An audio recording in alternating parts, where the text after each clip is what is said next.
اللهم صل على سيدنا ومولانا محمد وعلى سيدنا علي وسيدتنا فاطمة وسيدتنا زينب وسيدنا حسن وسيدنا حسين. اعوذ باللہ من الشیطان الرجیم.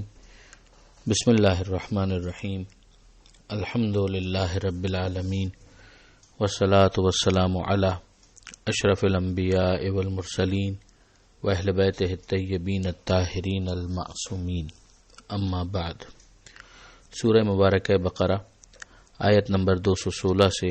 آیت نمبر 219 216 to 219. اس صفحے پر پہلی آیت ایک حکم شرعی سے متعلق ہے اور وہ ہے قتال. قتال کا مطلب ہے میدان جنگ میں ایک دوسرے کے ساتھ مرنا مارنا. جب اس کی نوبت آ جائے تو پھر ظاہر ہے کہ یہ فرض ہو جاتا ہے. یہاں پر پروردگار عالم نے ایک مرتبہ پھر کتبہ کی لفظ کو استعمال کیا کہ کتب علیکم القتال، کہ تمہارے لیے قتال کو لکھ دیا گیا. یہ ہم پہلے بھی دیکھ چکے ہیں کہ قصاص کے حکم میں، اسی طرح سے روزے کے حکم میں، وصیت کے حکم میں کتبہ کا لفظ استعمال ہوا تھا. تو یہاں پر پروردگار عالم نے اسے بیان بھی کیا اور لوگوں کا جو مزاج تھا اس کو بھی بیان کیا کہ وہ ہوا کرہ لکم، جبکہ تمہیں وہ شاق اور ناگوار ہے، تمہیں اچھا نہیں لگتا کہ میدان میں جانا پڑے اور اپنی جان کو خطرے میں ڈالنا پڑے. اگرچہ یہ بات پہلے آ چکی ہے سورہ بقرہ ہی کے اندر کہ ہم تمہارا امتحان لیں گے، خوف کے ذریعے سے جان کا بھی امتحان لیں گے. اور اسی طرح سے ہم وہ آیت بھی پڑھ چکے ہیں کہ وہ جو راہ خدا میں قتل کر دیے جائیں انہیں مردہ مت کہو. مگر ظاہر ہے کہ ایک انسان اگر ایمان کے حوالے سے اس پختگی کے ساتھ نہ ہو تو اس کی یہ کیفیت ہوگی کہ وقت آنے پر بھی وہ قتال کو ناپسند کرے. ایک تو وہ کیفیت ہے کہ جہاں پر وقت بے وقت بغیر کسی حکم کے بھی انسان بس مرنے مارنے والا ہی اور واریر نیچر بنے، وہ بھی اسلام کو نہیں چاہیے. مگر جب وقت آ جائے میدان میں آنے کا تو پھر اگر کوئی میدان سے فرار اختیار کرے تو وہ بھی ظاہر ہے کہ انتہائی ناپسندیدہ ہے. تو وہ فرار کس بنیاد پر ہوتا ہے؟ وہی مزاج کے اندر جو کراہت اور ناپسندیدگی ہوتی ہے قتال کے حوالے سے. اب اس کے بعد پروردگار عالم نے ایک تبصرہ کیا جو بہت اہم تبصرہ ہے کہ وہ عسیٰ ان تکرہوا شیئا وہو خیر لکم، کیا ممکن ہے کہ کوئی چیز تمہیں ناپسند ہو اور وہ تمہارے لیے بہتر ہو، یعنی تم اتنا فورس ہی نہ کر پا رہے ہو، آگے نہ دیکھ پا رہے ہو. اور وائس ورثہ بھی ہے کہ عسیٰ ان تحبوا شیئا وہو شر لکم،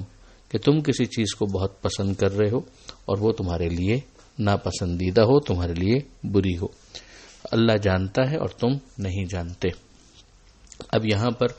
دعاؤں کے حوالے سے بھی جو پہلے ایک تبصرہ ہو چکا اس کو پھر سے ذہن میں تازہ کر لیجئے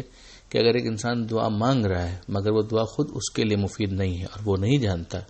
تو ظاہر ہے کہ پروردگار عالم کی ربوبیت اور پروردگار عالم کی شفقت اور محبت اس بات کا باعث بنے گی کہ اس دعا کو رد کر دیا جائے اور اس موقع پر قبول نہ کیا جائے. چاہے اس بات کو وہ بندہ مومن اس موقع پر ناگوار بھی سمجھے، ناگوار لگے اس سے، مگر اس کے باوجود اس دعا کا قبول کرنا اس کے لیے فائدہ مند نہیں ہوگا، جس کی بہت ساری مثالیں بن سکتی ہیں. آپ خود اس بارے میں سوچ سکتے ہیں. یہاں پر ایک اور بات بھی ہمیں سمجھ میں آتی ہے کہ اچھائی اور برائی اس کی اپنی ایک واقعیت ہے. اہل علم جانتے ہیں کہ کسی چیز کے حسن و قبح کے حوالے سے ایک مستقل بحث ہے علم کلام کے اندر، اور عدلیہ کے جس کے اندر اہل تشیع اور برادران اہل سنت کا ایک گروہ معتزلہ شامل ہے،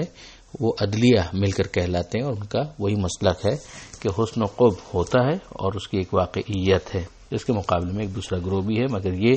جو نظریہ حسن و قبح کا ہے کہ اس کی واقعیت ہے، یہ قرآن مجید کے بالکل مطابق ہے. اب اس کے بعد جو اگلی آیت ہے اس میں پروردگار عالم نے ایک مرتبہ پھر وہ انداز اختیار کیا کہ یسألونک، اے حبیب یہ آپ سے سوال کرتے ہیں. اس سے پہلے ہم چاند کے بارے میں اس کو دیکھ چکے ہیں اور دوسری چیزوں کے بارے میں بھی ہم دیکھ چکے ہیں کہ پروردگار عالم نے یہی انداز اختیار کیا تھا کہ یہ سوال کرتے ہیں شہر حرام کے بارے میں. شہر عربی میں مہینے کو کہتے ہیں، حرام یعنی محترم. محترم مہینے وہی محرم، رجب، ذیقعدہ اور ذوالحجہ 4 مہینے، قتال فی ہے، اس میں قتال کے بارے میں۔ تو اے حبیب ان سے کہہ دیجئے کہ اس میں قتال جو ہے ایک گناہ ہے اور بڑا گناہ ہے، مگر اس کے مقابلے میں اللہ کی راہ سے روکنا، اللہ کا انکار کرنا، مسجد حرام خانہ کعبہ والی مسجد کی حرمت کا انکار کرنا، اور جو اس کے اہل، جو اس کے رہنے والے ہیں، یعنی خود پیغمبر اکرم اور دیگر مومنین، ان کو وہاں سے نکالنا اکبر، وہ تو اور بھی بڑا گناہ ہے عند اللہ۔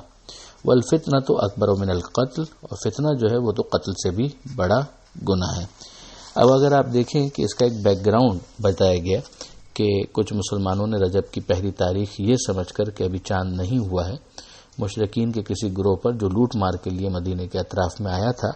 حملہ کر کے کسی ایک کو قتل کر دیا۔ اس پر مشرکین نے ایک طوفان برپا کر دیا کہ مسلمان محترم مہینوں کا احترام نہیں کرتے، اور ظاہر کے بعد مسلمانوں کے دل میں بھی بے چینی پیدا ہوئی، وہ کلیئر نہیں تھے اس حوالے سے، تو انہوں نے اللہ کے رسول سے آ کر سوال کیا، اور پھر قرآن مجید نے اس کے جواب میں مسلمانوں کو بتایا کہ اس میں کوئی شک نہیں ہے کہ ماہ محترم جو ہے وہ اس کی اپنی اہمیت ہے، مگر مشرکین کو بھی ان کے کردار پر متنبہ کرو کہ وہ ایسے جرائم کے مرتکب ہوئے ہیں جو اس سے بہت زیادہ بڑے ہیں، اور اس کو کاؤنٹر کرنے کے لیے جب یہ کیا جا رہا ہے تو پھر وہ گناہ ویو ہو جائے گا۔ یہاں پر پروردگار عالم نے جو کفار اور مشرکین کی ایک مینٹلٹی ہے، مائنڈ سیٹ ہے، اس کو بھی بتایا کہ یہ لوگ اسی طرح تم سے قتال کرتے رہیں گے، لڑتے رہیں گے تمہارے دین کے بارے میں، جب تک ان کے پاس طاقت ہے، اور وہ چاہیں گے کہ تمہیں تمہارے دین سے پلٹا دیں۔ تو اب اگر تم بھی اس کے اندر سستی کا مظاہرہ کرو اور ارتداد کے راستے پر یعنی دین سے پلٹ جاؤ، اور اس میں پھر تمہاری زندگی ختم ہوتی ہے اور موت آتی ہے جبکہ تم کافر ہوئے، تو پھر یہ یاد رکھو کہ ان لوگوں کے اعمال ہفت کر دیے جائیں گے، یعنی نل اینڈ وائڈ ڈکلیئر کر دیا جائے گا۔ جو انہوں نے دنیا اور آخرت کا معاملہ ہے اس کے حوالے سے ان اعمال کی کوئی حیثیت باقی نہیں رہے گی، یہی پھر آگ والے ہوں گے اور یہی اس میں ہمیشہ ہمیشہ رہیں گے۔ تو بہت تنبیہ اس کے اندر کی گئی ہے۔ پھر اس کے بعد پروردگار عالم نے ارشاد فرمایا کہ وہ لوگ جو ایمان لائے اور جنہوں نے ہجرت کی اور اللہ کی راہ میں قتال کیا، تو یہاں پر آپ تینوں صفات کو دیکھیے کہ ایک ساتھ بیان کیا جا رہا ہے، ایمان کو بھی، ہجرت کو بھی، اور جہاد فی سبیل اللہ کو بھی۔ تو یہ وہ لوگ ہیں کہ جو اللہ کی رحمت کی امید رکھتے ہیں، اور اللہ یقیناً غفور و رحیم ہے۔ یہ اس کے بعد کہ وہ ایمان بھی لا چکے ہیں اور انہوں نے اپنا گھر بار چھوڑا ہے، ہجرت کی ہے اور اللہ کی راہ میں جہاد بھی کیا ہے، فرار اختیار نہیں کیا ہے، پھر بھی یرجون رحمت اللہ، کہ یہ اللہ کی رحمت کی امید رکھتے ہیں، جو ایمان کا بنیادی جوہر ہے، کہ ایک طرف امید ہوتی ہے اور ایک طرف اپنے حوالے سے احساس ہوتا ہے کہ حق ادا نہ ہو سکا، جسے پروردگار عالم پسند کرتا ہے اور اپنی مغفرت کا بھی حوالہ دیتا ہے اور اپنی رحمت کا بھی حوالہ دیتا ہے۔ ہم دیکھتے ہیں کہ اس صفحے کی آخری آیت میں پروردگار عالم نے ایک مرتبہ پھر یسألونک کہہ کر متوجہ کیا ہے کہ اے حبیب آپ سے سوال کرتے ہیں شراب کے بارے میں اور جوئے کے بارے میں، ان سے کہہ دیجئے کہ اس میں گناہ ہے اور کچھ فائدے بھی ہیں لوگوں کے لیے۔ یعنی اگر ظاہری اعتبار سے دیکھیں تو بعض افراد ان کے فوائد گنواتے ہیں اور ممکن ہے کہ ان کی واقعیت بھی ہو، مگر کیس صرف اتنا ہے کہ کیا جو اس کا گناہ ہے وہ اتنا ایسا ہے کہ اسے اگنور کر دیا جائے۔ پروردگار عالم کا تبصرہ ہے کہ ان دونوں کا گناہ اکبر من نفعہما، ان کا جو فائدہ ہو سکتا ہے ان دونوں کا، اس کے مقابلے میں ان کا گناہ بہت زیادہ ہے، بہت بڑا ہے، تو اسے نظر انداز نہیں کیا جائے گا۔ اب اس کا بیک گراؤنڈ ذہن میں رکھیے گا کہ ابتدا میں اسلام جب آیا ہے تو معاشرے کے اندر شراب نوشی بڑی کامن ایک چیز تھی۔ بعض وہ افراد کے جو دین ابراہیمی پر باقی تھے وہ اس سے بچے ہوئے تھے، ورنہ ایک عام ٹرینڈ یہ تھا کہ لوگ شراب نوشی کیا کرتے تھے۔ تو اس موقع پر ابتدا میں اس لیے کہ احکام دین جو ہے تدریجاً گریجولی بٹ بائی بٹ نازل ہوئے ہیں، تو ابتدا میں پیغمبر اکرم صلی اللہ علیہ وآلہ وسلم اس مسئلے پر خاموش رہے، اور پھر اس کے بعد بظاہر محسوس ہی ہوتا ہے کہ مقصد یہ تھا کہ لوگ خود اس کے برے ہونے کی طرف متوجہ ہوں، اور ایسا ہوا بھی، اور یہی سبب ہوا کہ بعض افراد نے آ کر سوال کیا جو یہاں پر ہمیں نظر بھی آتا ہے۔ تو پیغمبر اکرم کو یہ حکم دیا گیا کہ وہ اس طرح سے اس کا جواب دیں کہ کچھ فائدے ہو سکتے ہیں مگر گناہ اس کا بہت زیادہ ہے، اور جو اتنا زیادہ گناہ ہے کہ اس کے نفع اس کے مقابلے میں نظر انداز کر دیے جانے کے قابل ہے۔ تو اسی کے ذریعے سے بعض افراد کو سمجھ میں آ گیا کہ مسئلہ ہے تو پروردگار عالم کا منشا اور اسلام کا مزاج نہیں ہے کہ اس چیز کو کنٹینیو کیا جائے، مگر پھر بعد میں مزید بھی اس کی وضاحت کر دی گئی اگلی آیتوں کے اندر جو اپنے مقام پر انشاءاللہ آئے گی۔ ایک اور حکم جس کے بارے میں بتایا گیا کہ یہ آپ سے سوال کرتے ہیں کہ کیا خرچ کریں، آپ کے ذہن میں پہلے بھی ہوگا کہ یہ سوال آیا تھا، اور پروردگار عالم نے مصارف بیان کیے تھے کہ والدین پر، رشتہ داروں پر، مسکینوں پر، یتیموں پر وغیرہ خرچ کیا جائے،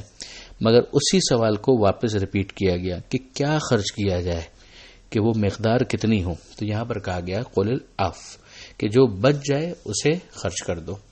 یعنی اب یہ مستحب حکم بنے گا۔ ایک تو واجب ہے کہ زکوٰۃ دینی ہے، خمس دینا ہے، فطرہ دینا ہے وغیرہ وغیرہ، لیکن اگر کوئی شخص خود سے ایک مستحب عمل کے اوپر بہت زیادہ عمل کرنا چاہے، جس طرح صدقہ مستحبی نکالا جاتا ہے، تو کتنا نکالا جائے گا؟ جو بچ جائے تمہارے پاس وہ سب کا سب اللہ کی راہ میں دے دو۔ پھر اس کی ایک تشریح یہ بھی کی گئی کہ چونکہ سال بھر کا خرچہ اگر کسی کے پاس نہیں ہے تو پھر وہ فقیر کی کیٹیگری میں چلا جاتا ہے،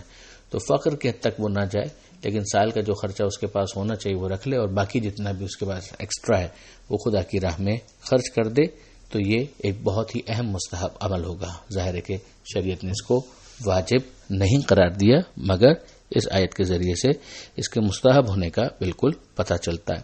آگے پروردگار عالم نے کنکلوڈ کیا ہے کہ اسی طرح اللہ تمہارے لیے اپنی آیتوں کو بیان کرتا ہے تاکہ تم فکر کرو، دنیا میں بھی اور آخرت میں بھی۔ یہ پھر دنیا والآخرہ کا جملہ اگلے صفحے پر آئے گا، مگر چونکہ اس کے ساتھ مربوط ہے لہٰذا یہیں پر ہم نے اس کو بیان کر دیا۔ اب یہاں پر اس کو بھی ذہن میں رکھنے والی بات ہے کہ جو کہا گیا تھا کہ خرچ کرو اللہ کی راہ میں اور اپنے آپ کو ہلاکت میں مت ڈالو، تو یہ اس طرح سے بھی نہ ہو خرچ کرنے کا سلسلہ کہ خود اس کے اپنے گھر کے جو بچے ہیں، خود اس کی بیوی جو ہے وہی فقیر بن جائے اور وہی اس کو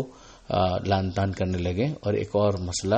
کریٹ ہو جائے۔ تو حکمت اس کے اندر بہت امپورٹنٹ ہے، اور انسان تفکر کرے دنیا کے لیے بھی اور آخرت کے لیے بھی کہ کس طریقے سے اسے اس چیز کو مینٹین کرنا ہے۔ بہرحال واجب کی اپنی حدود ہیں، اور اس کے بعد مستحب کے اندر گنجائش رکھی گئی ہے، اور اس میں حکمت بہت امپورٹنٹ ہے جس کے لیے انسان کو تفکر کرنا ہے۔ پروردگار عالم سے دعا ہے قرآن سمجھنے اور اس پر عمل کرنے کی توفیق عطا فرما، اور وارث قرآن امام زمانہ کے ظہور میں تعجیل فرما۔